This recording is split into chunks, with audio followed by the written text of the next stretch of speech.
اعوذ باللہ من الشیطان الرجیم بسم اللہ الرحمن الرحیم شہر رمضان الذی انزل فیہ القرآن وبینات من الہدی والفرقان فمن شہد منکم الشہر فلیصمہ ومن کان مریضا او علی سفر فعدۃ من ایام اخر یرید اللہ بکم اليسر ولا یرید بکم العسر ولتکملوا العدۃ وَلِتُكَبِّرُوا اللَّهَ عَلَى مَا هَدَاكُمْ وَلَعَلَّكُمْ تَشْكُرُونَ سبحان ربک رب العزۃ عما یصفون وسلام علی المرسلین والحمد للہ رب العالمین۔ صدق اللہ العظیم۔ اللہ تعالیٰ بے انتہا رحم والے، بار بار رحم کرنے والے کے نام سے رمضان کا مہینہ جس میں قرآن اتارا گیا لوگوں کے لیے ہدایت اور حق اور باطل کو الگ کر دینے کی کھلی دلیلیں ہیں، پس جو کوئی تم میں سے اس مہینہ کو پائے چاہیے کہ اس کے روزے رکھے، اور جو کوئی بیمار ہو یا سفر میں ہو اور دنوں سے گنتی پوری کی جائے۔ اللہ تعالیٰ تمہارے لیے آسانی چاہتا ہے اور تمہارے لیے تنگی نہیں چاہتا،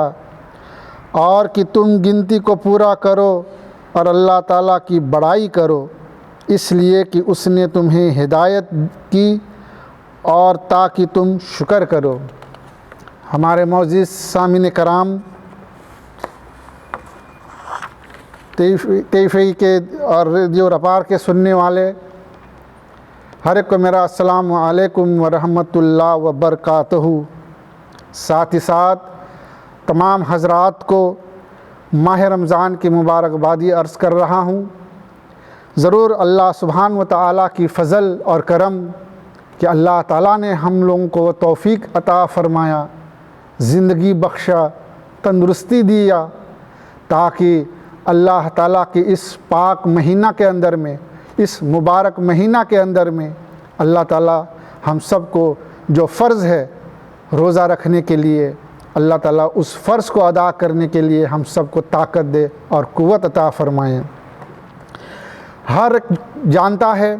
کہ ماہ رمضان کے اندر میں ہمیں اللہ سبحانہ و تعالیٰ نے کیا کیا حکم عطا فرمایا ہے۔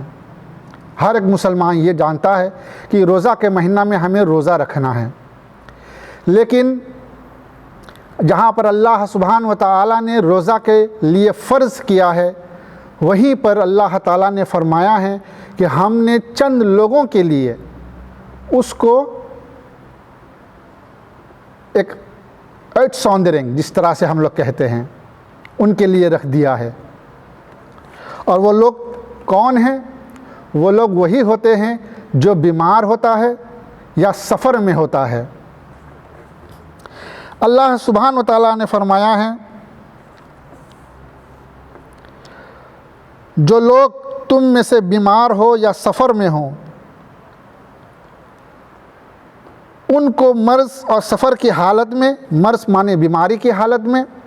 روزہ رکھنا فرض نہیں، ان کی نسبت فرمایا، ان کے لیے فرمایا کہ ان کو دوسرے دنوں میں اس گنتی کو پورا کرنا چاہیے، کہ جو روزہ کے مہینہ میں ہم لوگ سے روزہ چھوٹ جائے بیماری کی وجہ سے یا سفر کی وجہ سے، تو ہم لوگوں کو ماہ رمضان کے بعد، عید کے بعد وہ باقی جو چھٹی ہوئی روزہ ہے اس کو پھر سے پورا کرنا ہے۔ فرمایا گیا ہے کس قسم کی مرض اور مسافر کو روزہ رکھنے نہیں چاہیے، کہ کن لوگوں جو بیماری کے اندر میں ہیں اور سفر میں ان کو روزہ رکھنا ہے یا نہ رکھنا ہے، کیونکہ بیماری اور سفر کی حد بندی نہیں ہو سکتی۔ ہم لوگ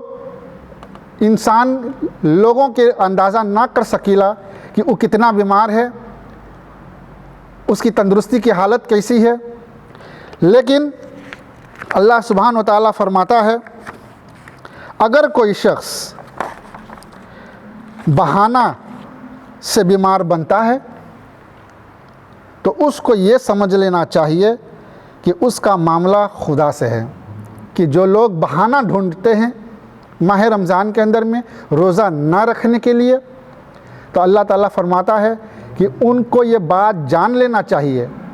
کہ اللہ تعالیٰ انہیں دیکھ رہا ہے، ان کے ہر ایک عمل حرکت کو دیکھ رہا ہے،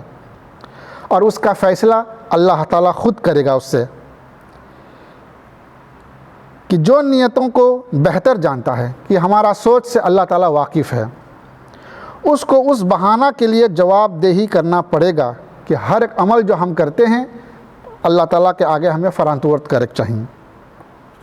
اگر وہ بہانہ سے روزہ نہیں رکھتا تو کوئی شخص اس کو سزا نہیں دے سکتا۔ اگر ایک مسلمان ماہ رمضان کے اندر میں بہانہ سے روزہ کو نہ رکھے ہے، حالانکہ اس کے پاس تندرستی ہے، پورا موقع ہے اس کو روزہ رکھنے کے لیے، اللہ تعالیٰ اسے توفیق بھی دیا ہے، لیکن وہ پھر بھی روزہ نہ رکھنے کے لیے بہانہ ڈھونڈتا ہے، سوخ نامد اپنے آپ کو بیمار کہتا ہے،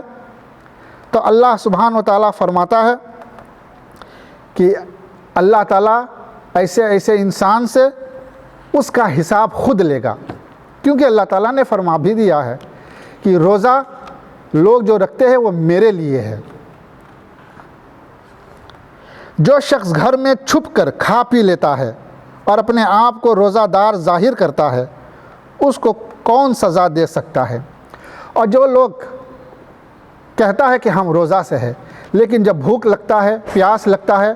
تو چھپ کر کے جا کر کے کچھ کھا پی لیتا ہے، یہ سوچتے ہوئے کہ ہمیں کوئی نہ دیکھے ہے، لیکن اللہ تعالیٰ عالم الغیب ہے، ہر ایک چیز کا جاننے والا ہے، اللہ تعالیٰ ہر ایک چیز کا دیکھنے والا ہے۔ تو اللہ تعالیٰ فرماتا ہے اگر کوئی روزہ دار چھپ کر کے کچھ کھا بھی پی لے تو کوئی انسان اسے سزا نہ دے سکے گا، صرف اور صرف اللہ تعالیٰ اس کو سزا دے گا۔ آگے میں چل کر کے فرمایا ہے سفر میں روزہ رکھنا کوئی نیکی کا کام نہیں، کہ جو لوگ سفر میں ہوتا ہے اللہ تعالیٰ نے فرمایا ہے کہ اس کے لیے بھی ایک اسٹائل ہے، اور سفر میں رہ کر کے مشکلات کا سامنا کرتے ہوئے تکلیفی اٹھا کر کے روزہ رکھنا یہ نیکی کا کام نہیں۔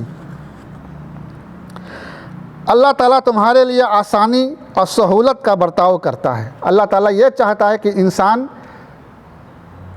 اس کے لیے آسانی ہو جائے، تنگی اور مشقت نہیں کرتا، کہ اللہ تعالیٰ نہ چاہے کہ کوئی انسان مشکلات کے اندر میں آ جائے۔ خدا کا حکم تو نیکی کے لیے ہوتا ہے، اس لیے ہر حکم کے ساتھ یسر ہوتا ہے، اس کا انجام اور نتیجہ یسر ہی ہوتا ہے، کہ بھلائی کا نتیجہ بھلائی ہی ہوتا ہے۔ خدا تعالیٰ کسی پر بلا وجہ بوجھ نہیں ڈالتا اور کسی کی ہمت سے بڑھ کر بوجھ نہیں ڈالتا۔ چنانچہ اللہ تعالیٰ فرمایا لا یکلف اللہ نفسا الا وسعہا، اللہ تعالیٰ کسی پر بوجھ نہیں ڈالتا۔ پھر اللہ سبحانہ تعالیٰ فرمایا ہے کہ جو لوگ بیمار ہیں، سفر میں ہیں، اللہ تعالیٰ ان کے لیے فدیہ مقرر کیا ہے کہ وہ لوگ فدیہ ادا کر سکتا ہے۔ اگر فدیہ دے کر روزہ سے خلاصی چاہتا ہے تو پھر روزہ کا فائدہ ہی کیا، کہ لوگ جب اس اللہ تعالیٰ کے اس حکم کو بھی غلط استعمال کرے گا تو روزہ کی اہمیت جو ہے، روزہ کی جو واردہ ہے وہ بھی گھٹ جائے گا۔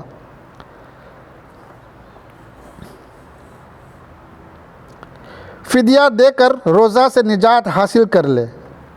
اصل غلطی کی وجہ یہ ہے کہ لوگوں نے یہ سمجھ لیا ہے کہ الذین یطیقونہ روزہ رکھنے والوں کے متعلق ہے۔ لوگ سمجھتے ہیں کہ یہ روزہ رکھے ان کے لیے ہے، حالانکہ ترتیب یوں کہ پہلے روزوں کے فرض ہونے کا بیان ہے کہ پہلا حکم اللہ تعالیٰ جو دھری سے روزہ رکھنے کے لیے ہے، اس کا حکم الذین آمنوا سب ایمان والوں کے لیے ہے۔ اس کے بعد چند لوگوں کو اس میں مستثنیٰ کیا ہے، یعنی اس سے علیحدہ کیا ہے۔ بیمار اور سفر دوسرے دنوں میں روزے رکھے۔ اس کے بعد یطیقونہ کا ذکر آیا ہے، یعنی اس کا تعلق روزہ رکھنے والوں سے نہیں بلکہ ان لوگوں سے ہے کہ اس حکم سے مستثنیٰ ہیں، کہ ذکر اللہ تعالیٰ نے فرمایا کہ بیماری میں اور سفر کے اندر میں تمہیں روزہ نہیں رکھنا ہے، ان کے لیے یہ حکم ہے۔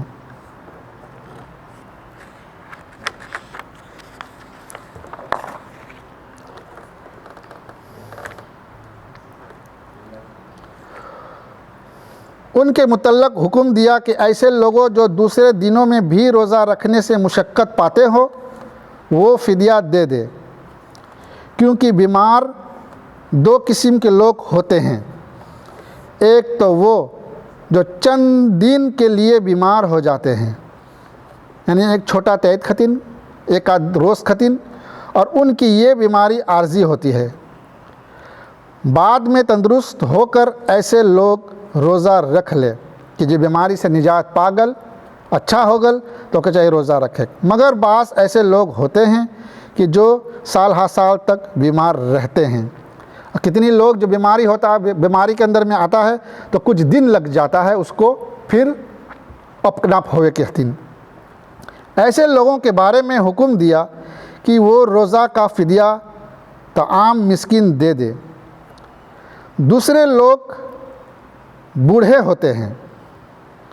اور جو بڑھاپے کی وجہ سے نہیں رکھ سکتا، اس کے لیے فدیہ طعام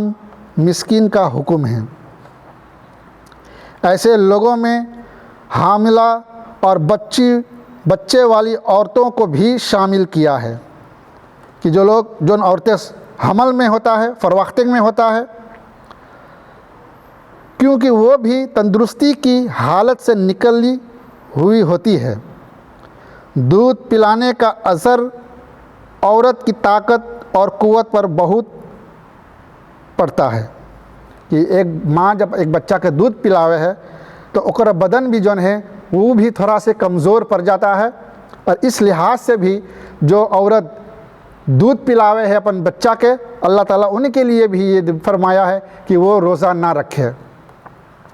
اس لیے دودھ پلانے والی عورتوں کو بھی بیماروں میں داخل کیا گیا، اس حکم کے اندر میں انہیں بھی لے لیا گیا ہے،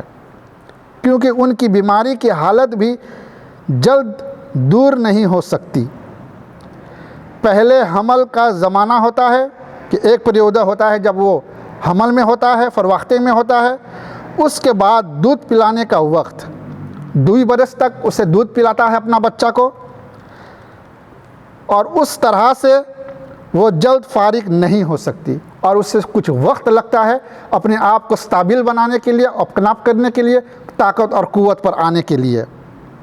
ایسے لوگوں کے ساتھ رعایت کی ہے کہ اللہ تعالیٰ ایسے لوگوں کے اوپر رحم فرمایا ہے کہ وہ فدیہ دے دے، اور ان کے بدلے بجائے روزہ رکھنے کے لیے وہ فدیہ ادا کرے۔ تو ضرور ہم اپنا اس خطبہ کو، اپنا اس پیغام کو ماہ رمضان کے متعلق آپ کی خدمت میں پیش کیا۔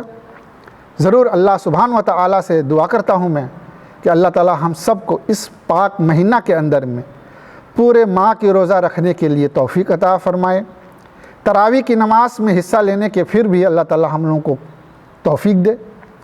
اور ہر ایک نیک عمل جو اس مہینہ کے اندر میں ہم لوگ کر سکے، اللہ تعالیٰ طاقت دے، قوت عطا فرمائے کہ ہم لوگ وہ بھی اللہ تعالیٰ کے حکم سے پورا کر سکے۔ ہم لوگ ضرور خاتمہ پہ آ گئے ہیں، اور دعا کے ساتھ ہم آج کی اس کار و خیر کو اپنا ختم کریں گے۔ اللہم آمین۔ اعوذ باللہ من الشیطان الرجیم، بسم اللہ الرحمن الرحیم الحمدللہ رب العالمین الرحمن الرحیم مالک یوم الدین ایاک نعبد و ایاک نستعین اہدنا الصراط المستقیم صراط الذین انعمت علیہم غیر المغضوب علیہم ولا الضالین اللہم صلی علی محمد وعلی آل محمد کما صلیت علی ابراہیم وعلی آل ابراہیم انکا حمید مجید اللہم بارک علی محمد وعلی آل محمد کما بارکت علی ابراہیم وعلی آل ابراہیم انکا حمید مجید رب اجعلنی مقیم الصلاۃ من ذریتی ربنا تقبل دعا ربنا اغفر لی ولوالدی وللمؤمنین یوم یقوم الحساب ربنا لا تؤاخذنا ان نسینا او اخطأنا ربنا ولا تحمل علینا اصرا کما حملتہ علی الذین من قبلنا ربنا ولا تحملنا ما لا طاقت لنا به واعف عنا واغفر لنا وارحمنا انت مولانا فانصرنا علی القوم الکافرین ربنا آتنا من لدنک رحمہ وہیئ لنا وامرنا رشدا سبحان ربک رب العزت عما یصفون وسلام علی المرسلین والحمد للہ رب العالمین حق لا الہ الا اللہ محمد رسول اللہ